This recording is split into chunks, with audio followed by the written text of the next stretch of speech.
pikk ja pime aeg on selja taga ning ma usun, et nii mõnigi tunneb, et tema keha vajaks turgutust ja on päris mitu põhjust, miks võiks külastada Pärnu uut kuurorthotelli. Just.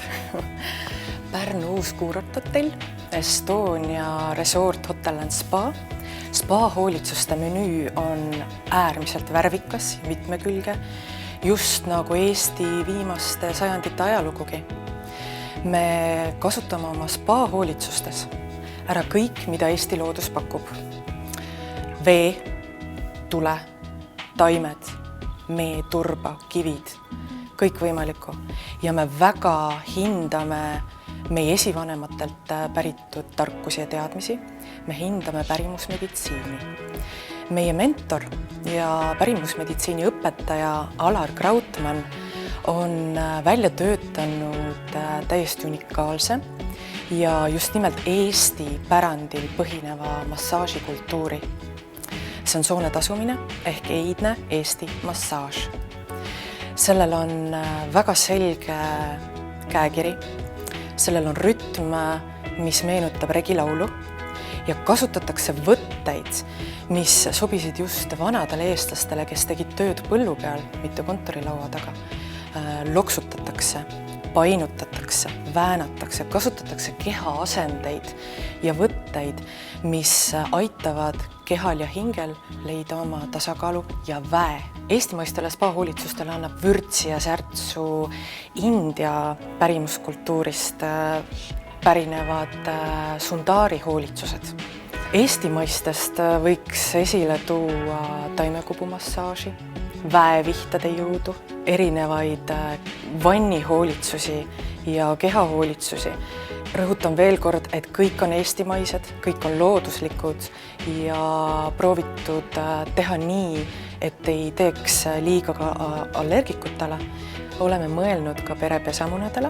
Meil on mitmeid vahvaid spa-hoolitsusi, mis annavad maigu suhu.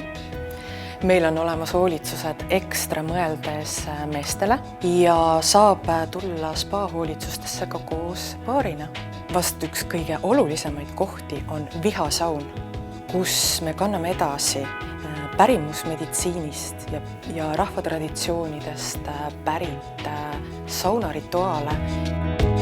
Andres, sina oled saunamees, palun kirjelda seda vihasaunarituaali. No, tulevad inimesed meile siia sauna ja katsume siis nendega koos kehastuda selliseks vanateks eestlasteks.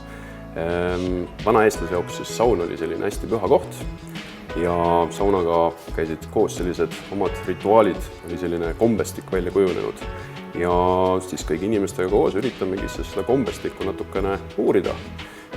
Räägime saunast kui sellisest üldse, mida sauna minnes kõigepealt teha tuleb, siis vanaeestlane kõigepealt näiteks sauna tervitas selliste tervituslauludega, sauna manamistega, siis räägime kindlasti vihtlemisest, räägime leiliviskamisest, erinevatest leiliviskamise viisidest ja see annab kõik kokku sellise nägemuse sellest, mis see saun vanaeestlase jaoks oli.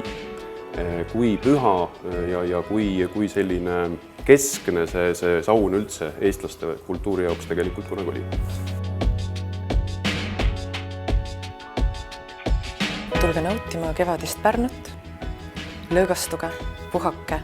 Meie majas ei ole kulda ega karda, aga selle võrra on rohkem häid ja värskeid ideid, inspiratsiooni ja aega iseendale. Rohkem infot meie pakkumiste ja pakettide kohta meie koduleheküljelt. Me kõik vajame enda jaoks aega ja miks mitte võtta oma armsad kaasa ja tulla siia Pärnusse puhkama. Aitäh saadet vaatamast ja kohtumiseni juba uuel laupäeval.